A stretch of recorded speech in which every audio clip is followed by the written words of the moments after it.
पन्ना प्रमुख सम्मेलन के जरिए जींद में भाजपा का शक्ति प्रदर्शन। डॉक्टर कृष्ण मिड्डा के एक बुलावे पर इतनी गर्मी होने के बावजूद पहुंचे हजारों कार्यकर्ता। सफल प्रोग्राम के लिए विप्लव देव ने थपथपाई जींद विधायक डॉक्टर कृष्णलाल मिड्डा की पीठ। जींद में भारतीय जनता पार्टी द्वारा पन्ना प्रमुख सम्मेलन का आयोजन किया गया। कार्यक्रम के मुख्य अतिथि हरियाणा भाजपा प्रभारी विप्लव देव ने भारत माता, पंडित दीनदयाल उपाध्याय तथा श्यामा प्रसाद मुखर्जी के चित्रों पर माल्यार्पण कर एवं दीप प्रज्वलित कर कार्यक्रम का शुभारंभ किया। कार्यक्रम की अध्यक्षता जींद विधायक डॉक्टर कृष्णलाल मिड्डा ने की। प्रदेश प्रभारी के पहुंचने पर उनका फूल देकर और पगड़ी पहनाकर स्वागत किया गया। कार्यक्रम में भारी संख्या की भीड़ को देखकर प्रदेश प्रभारी काफ़ी खुश नजर आए और उन्होंने कहा कि यह जो पन्ना प्रमुख है यह हमारी पार्टी की ताकत है। और अपने संबोधन में उन्होंने सभी पन्ना प्रमुखों को 2024 के चुनाव को लेकर दिशा निर्देश जारी किए। कांग्रेस पर कटाक्ष करते हुए प्रदेश प्रभारी विप्लव देव ने कहा कि कांग्रेस में कितने ही लोग मुख्यमंत्री की तैयारी कर रहे हैं, इनमें से कौन मुख्यमंत्री बनेगा पहले वह लोग यह तय कर लें, उसके बाद जनता में आए। हमारा विजन स्पष्ट है कि हम आने वाला चुनाव नरेंद्र मोदी के नेतृत्व में लड़ने जा रहे हैं। विरोधियों ने अभी तक यह स्पष्ट नहीं किया है कि वह किसके नेतृत्व में चुनाव लड़ेंगे। पिछले कुछ दिनों से पटना में कुछ लोग इकट्ठा हुए जिनके ऊपर 2 लाख करोड़ रुपए के घोटाले के आरोप हैं। उन्होंने कहा कि प्रधानमंत्री नरेंद्र मोदी के प्रयासों से ही हमने योग को 170 देशों में पहुंचाने का काम किया है। देश के अंदर भी विकास कार्यों की बहार हम लेकर आए। आज पूरे देश में इंफ्रास्ट्रक्चर और नेशनल हाईवे बनकर तैयार हैं, जो कि कांग्रेस के 70 साल के राज में कभी नहीं बने थे। प्रधानमंत्री नरेंद्र मोदी ने गरीबी को हटाने के लिए काम किया है, जबकि केवल कांग्रेस गरीबी हटाने का नारा ही देती रही है। उन्होंने पन्ना प्रमुखों को आगामी चुनाव के लिए मूल मंत्र देते हुए कहा कि एक पन्ने पर 60 वोट व 15 घर होते हैं। उन्होंने पन्ना प्रमुखों को आगामी चुनाव के लिए मूल मंत्र देते हुए कहा कि जिन पन्नों के वह प्रमुख हैं, वोटर्स के घर जा जाकर उनका कुशल मंगल पूछें। जींद विधायक डॉक्टर कृष्णलाल मिड्डा ने कहा है कि जितना विकास भाजपा सरकार ने जींद में किया है, उतना पूर्व में किसी सरकार ने नहीं किया है। आज जींद में आए हैं, मैं वो बातें नहीं दोहराऊंगा जो विधायक जी ने बताई, लेकिन वो काम किया पुलिस वाले कहते हैं क्या। मैं जब यहाँ मेंबर पार्लियामेंट बन के पहली बार आया तो लोग यहाँ पर रैलियाँ करते थे। रैली सिवाय जलसे सिवाय जात पात में बांटने सिवाय जींद में किसी पार्टी का भी कोई काम नहीं।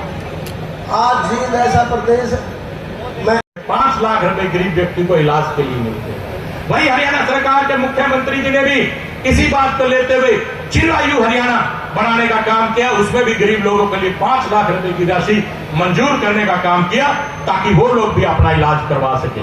वहीं जींद के अंदर आप देख रहे हैं, आज से 5 साल पहले जींद की हालत क्या थी और आज क्या हालत है। आज सौंदर्यकरण को लेकर आप देख सकते हैं कि एक से एक सुंदर चौराहे बनाए जा रहे हैं। वहीं पर वैसे तो मैं किसी व्यक्ति पर टिप्पणी करता नहीं, लेकिन कल हमारे बड़े भाई रणदीप सुरजेवाला जी जींद आए थे। उन्होंने प्रदर्शन किया और उसमें यह कहा कि यहाँ के विधायक ये कहते हैं कि वो लाठियां चलाने का काम करेंगे, अपना जो एक चौक बनाना है। मैं उनसे पूछना चाहता हूं, अगर हमारी मंशा चौक बनाने की ना होती तो लगभग 24 लाख रुपए का बजट हम पास करवाने का काम ना करते।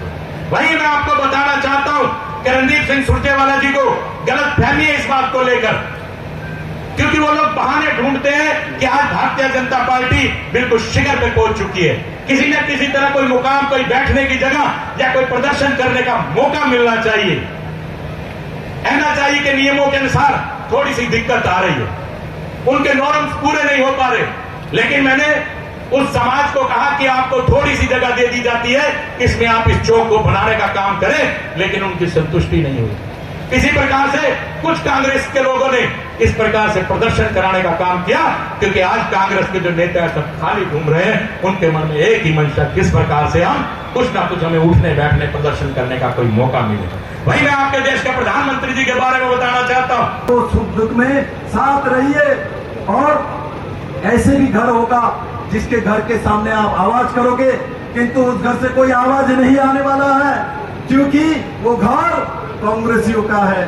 बड़े मात्रा में ये आए हैं। स्वाभाविक तरफ से हम संगठन का काम करेंगे, नए तरीके से लोगों के पास जाएंगे, लोगों को समझाएंगे। किंतु मैं एक बात जानता हूं, हम लोग राजनीति में हैं। राजनीति में पहले कॉमन सेंस होना है, राजनीतिक ज्ञान होना चाहिए, राजनीतिक सेंस होना चाहिए। राजनीतिक ज्ञान, राजनीतिक सेंस और कॉमन सेंस जब नहीं होता तो राहुल गांधी जैसा नेता पैदा होता है, हुक्का जैसा नेता आके वोट मांगता है। मेरे मित्रों, मैं याद कराना चाहता हूं जिन के इस भूमि को 10 साल तो इनको दिया गया था।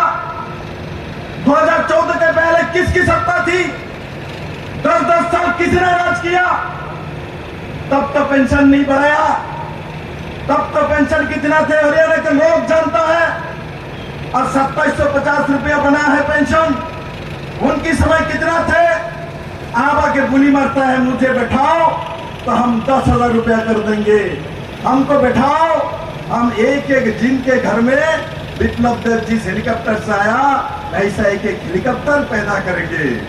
और साथ ही साथ राजू मूर्ति के घर पे हम एयरपोर्ट बनाएंगे। हाँ, सांसद जी तो बड़े बात है, इनकी या तो इंटरनेशनल एयरपोर्ट बनाएंगे। तो उनको बोलता है हमारे पास आ जाओ। अरे मित्रों, कोई नहीं जाने वाला। सब लोग आपके 10 साल रात देख चुके हैं। मेरे माँ मित्रों, याद करें उनके 10 साल। वो 10 साल हरियाणा के लोग इनको याद रखे। वही लोग हैं हरियाणा के किसान जब पानी में डूब जाते थे 2 रुपये का चेक बेचता था। आज मनोहर लाल खट्टर जी 11 करोड़ का पैकेज देता है। मेरे मित्रों, उस जगह में हरियाणा चला गया। और उस समय किसी का भी नौकरी, चाहे आप कांग्रेस कितना दिन भी कर लो, बिना पैसा आपके बेटे का नौकरी नहीं होने वाला था।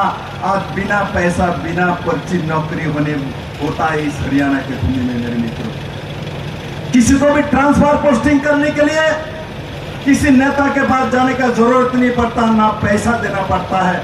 आप 10 साल पीछे जाओ, 2014 के पहले 10 साल को देखो, बिना पैसा किसी का ट्रांसफर नहीं होता था, बिना पैसा किसी का नौकरी नहीं होता था। एक आदमी, एक सीएम तो नौकरी के चक्कर में, पैसा लेने के चक्कर में जेल में ही है। मेरे मित्रों, इसीलिए बोल रहा हूँ, इस चीज को भूलना नहीं है। हम समझते हैं वो 10 साल तो चला गया, अभी तो खट्टर का काल चल रहा है, मोदी जी का चल रहा है, ये लोग बदल गया होगा, बहुरूपी होकर दोबारा आया है। बदलने वाला नहीं है। जो बदलता है 9 में बदलता है, वो 10 में नहीं बदला, वो 90 में भी नहीं बदलेगा। मेरे मित्रों, ये बदलने वाले लोग नहीं है, वो घुमा फिरा के गांधी परिवार में जाने वाले लोग हैं। मेरे मित्रों, ये जनता के बीच जाने वाले लोग नहीं है। ये पन्ना प्रमुख के पास जाने वाला लोग नहीं है। इनके पास विप्लव देव जैसा पन्ना प्रमुख से छोटे गांव से उठा हुआ व्यक्ति मुख्यमंत्री बन जाता है, ऐसा एक भी उदाहरण इनके पास नहीं होता। आज मैं कह सकता हूं विश्वास के साथ, इस मंच पे हो और इस मंच के सामने हो, या कोई भी पन्ना प्रमुख मुख्यमंत्री बन सकता है, प्रधानमंत्री बन सकता है कि इनको खानदान में कांग्रेस और जो विरोधी पार्टी हरियाणा में राज करने की कोशिश किया था, वह कोशिश करते हैं। इनको अपने खानदान के बाहर किसी को नहीं देखता। मेरे मित्रों, आपके खानदान को, आपके बेटे को, आपको बेटी को नहीं दिखता। आपका बेटा और बेटी सिर्फ वोट देने के लिए पैदा हुआ है। सीएम तो इनके खानदान के लोग ही बैठेगा। मेरे मित्रों, आप लोग नहीं बन सकते हैं, और आप लोग तभी बन पाएंगे जब भारतीय जनता पार्टी के सरकार मोदी जी के नेतृत्व में रहेगी। हर खबर का मतलब ब्रेकिंग न्यूज नहीं, हर बहस का मतलब हंगामा नहीं। हरियाणा की सारी खबरें केवल हरियाणा बुलेटिन पर। सीधी बात, नो बकवास।